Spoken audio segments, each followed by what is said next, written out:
Buwelta pa ng dating senador na si Gringo Honasan. First and foremost, I would like to express my gratitude to the esteemed Mayor Baste Duterte for welcoming me here in the city of Davao. I have come to deliver my message of concern to former President Rodrigo Duterte, whom I serve as DICT Secretary. I own a personal and significant debt of gratitude to the Duterte family, who has been supportive of me since my senatorial run when he was the mayor of Davao City. Mayor Duterte is a fellow member in the Guardians Brotherhood, and beyond politics, we have maintained a strong friendship over the years. I am here not out of politics but as a Filipino who loves our country and believes in recognizing the sovereignty of our republic and protecting every Filipino from the interference of foreigners. The arrest of President Duterte to be taken to another country and tried under foreign laws is a slap in the face and a betrayal of our nation's courts and laws. It is embarrassing for other countries and their citizens to know that we ourselves are turning our backs on our compatriot, our former president, and betraying him to the jurisdiction of the ICC, even though our courts are functioning and our laws are being upheld. Do we admit that we are failed state? Do we really believe that our judicial process is worthless and the laws of Republic of the Philippines are ineffective? Do we not fight vehemently for OFWs with cases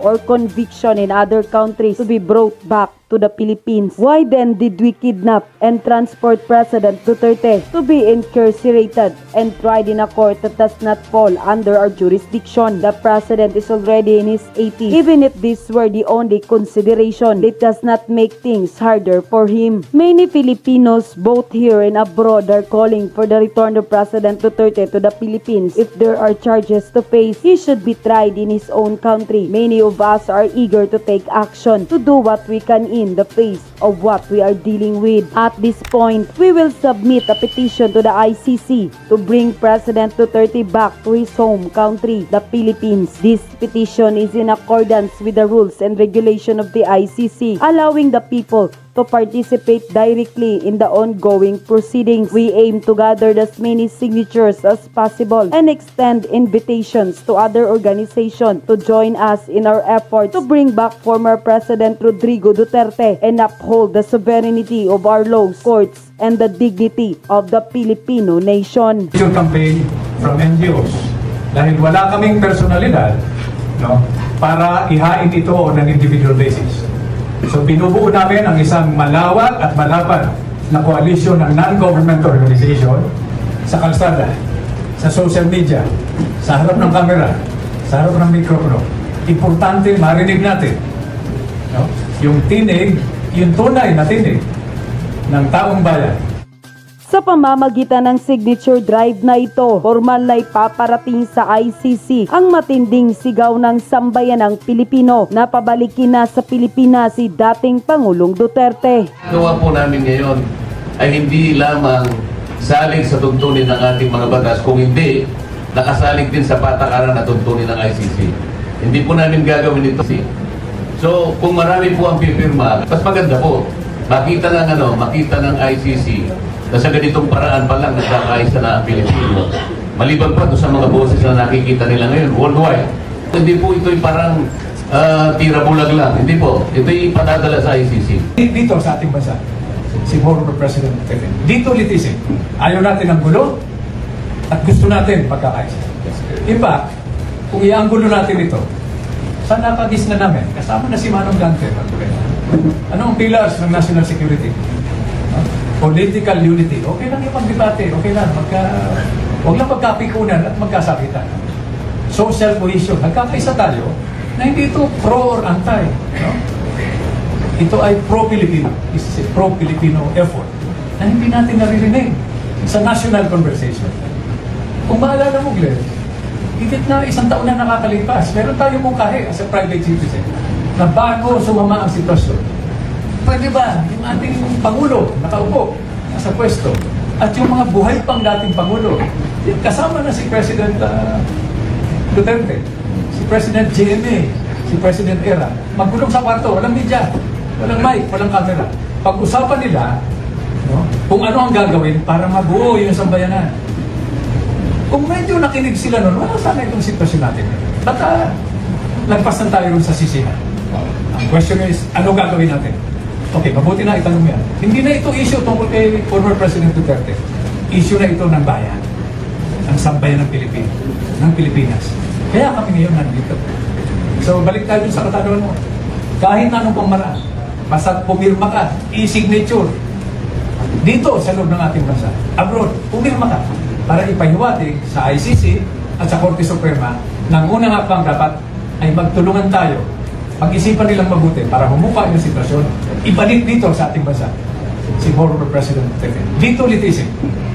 Dahil buhay naman yung mga korte natin, malakas, umaga. Alam mo ninyo, karapatan ng ating mga overseas Filipino workers, karapatan po ng ating Filipino migrants, magpadala o hindi magpadala ng pera sa kanilang mga kamag-anak. At wala po tayong pakialam doon. Sila ay pribadong empleyado sa ibang bansa. Ang kanilang pera ay pribadong pera. Pera nila yun. Kung paano nila gusto gastusin, wala po tayong pare-parehong pakialam doon. Kaya yung mga nagsasabi na magugutom ang pamilya, bakit po ba mas marunong ka pa doon sa may pamilya na ayaw niyang magpadala? Hindi naman po perpetual or forever yun. Ito ay paninindigan ng mga overseas Filipino workers. Ito ay paninindigan ng Filipino migrants. Ito po ang kanilang paniniwala bilang susog sa panawagang Bring Back Tatay Digong Home. Yan ang kanilang pamamaraan ng pagsasalita, pagsasalahad, pagpupuna at malayang pagtitipon at malayang pagprotesta sa hindi nila pagsang-ayon sa polisiya ng gobyerno. Ito nga po yung pagbibigay kay Pangulong Duterte sa banyagang kamay, sa banyagang korte, sa banyagang tagausig at banyagang mahistrado. Kaya respetuhin natin yung ating mga overseas Filipino workers, yung ating mga Filipino migrants na nanawagan, na nanindigan ng remittance boycott. Hindi ko po alam kung hindi ko matiyak kung ilang araw o ilang linggo nilang gagawin ito. Magkaganoon pa man, ulitin ko, may mga nagme-message po. Si Lorraine Argante, number 56 from Saudi Arabia. Marami pong salamat sa iyo, Lorraine. Yung si Rafael Madalaga Botal, number 56 din, watching from KSA. Maraming salamat. Kay Tain Lu, I hope Attorney Rodriguez will make it to the Senate. Maraming salamat sa iyong magandang wishes for me. Alam ko ninyo, sinisikap ko na gawin yung aking parte bilang senador ninyo, bilang kandidato. Pinagsisinog ko po yung kampanya at yung ibang bagay po na beyond human, ibinibigay ko na po sa kamay ng dakilang may kapal kung ano ang kanyang higit na magiging pasya at desisyon. Kay JM Ubarco, number 56, watching from Kingdom of Saudi Arabia. Kay Leonor Carlos, number 56, watching from Israel. Ito na, bumubuhos yung ating mga kasama na overseas Filipino workers at Filipino migrants. Si Kisi J, number 56, watching from Hong Kong. At meron pa si Logilin. Tama ba? Number 56, watching from Israel. Si Arnel Canlas, number 56, watching from Perth, Australia. Si Rowie Cruz, number 56, watching from Dubai. Kay Buhay OFW, mahirap pero kakayanin. Tama po yun. Huwag kayong susuko. Number 56, watching from Hong Kong.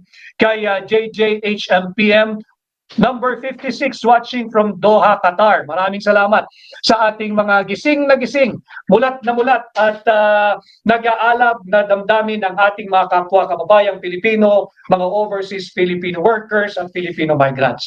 Rating ko, ang ating titulo ay Remittance Boycott ng Overseas Filipino Workers. Ang kanila pong period daw ho ng boycott or no remittance ay mula March 28, kaarawan ni Tatay Digong, ni Pangulong Rodrigo Duterte hanggang April 4. Hinahanap ko po yung kaninang nakikialam at masyadong marunong na pinakikialaman yung posisyon at paninindigan ng mga overseas Filipino workers.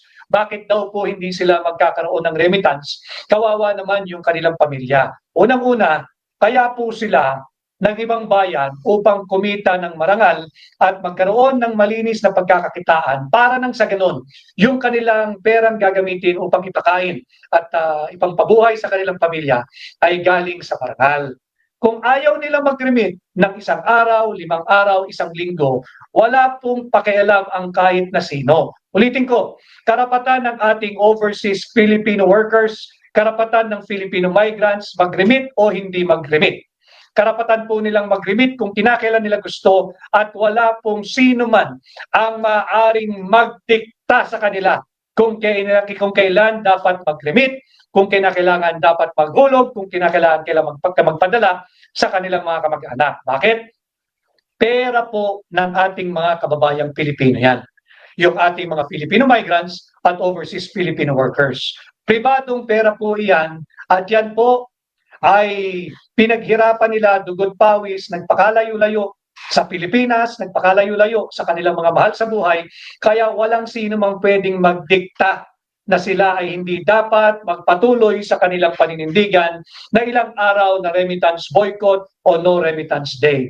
Meron tayong early bird, si, anong pangalan nito? Pakitulong nga, dating Pogi, mas Pogi ngayon. Dating Pogi, ikaw na. Dating Pogi, pakibukas na yung mikropono. Dating Pogi. Dating Pogi. Nandiyan si Dating Pogi eh. Si Dating Pogi, mahina na pandinig ngayon.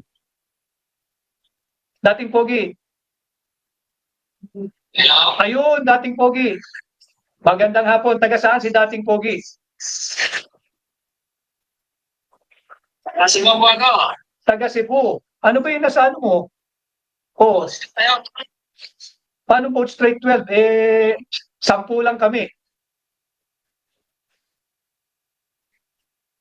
O, anong mensahe mo, Dating Pogi?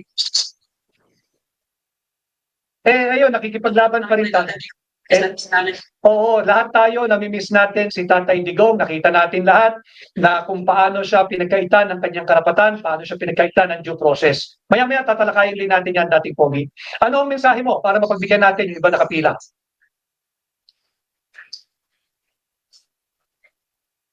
Na-uwi na sa Pilipinas. Isama mo sa iyong panalangin, Dating Pogi, ang kalusugan, kaligtasan at agarang pagpapawi ni Pangulong Duterte dito sa atin sa Pilipinas. Maraming salamat sa iyong maagang pagsama. Mabuhay ka, Dating Pogi. Next natin, sino?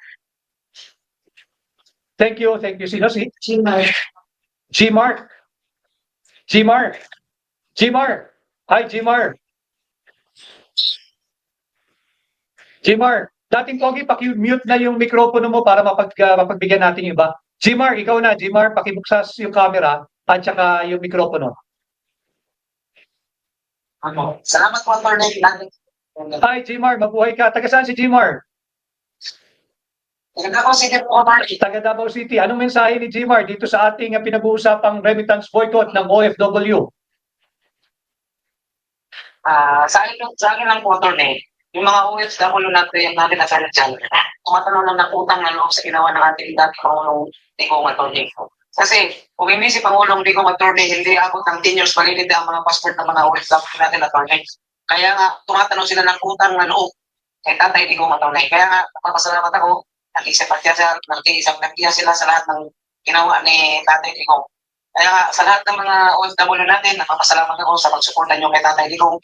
Kahit hindi na siya presidente, at least nandyan pa rin kayo lahat ng mga OFW. Maraming salamat, Gmar. Maraming salamat sa napakaganda mong mensahe at pagpapaalala na si Pangulong Duterte ang gumawa ng 10 years validity ng passport nating mga Pilipino. Mabuhay ka, Gmar. Ang next natin, si Banat. Thank you. Sino ito, Banat? Banat Marino. Banat Marino, pakibukas yung camera at mikropono. Banat Marino. Ayun. Yes, sir.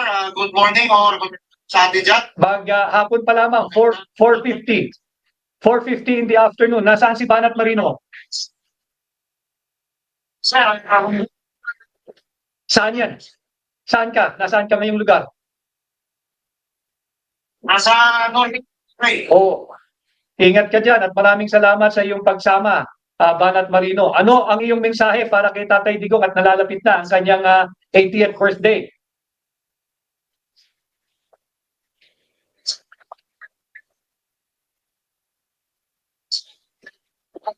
sa mga sa amin na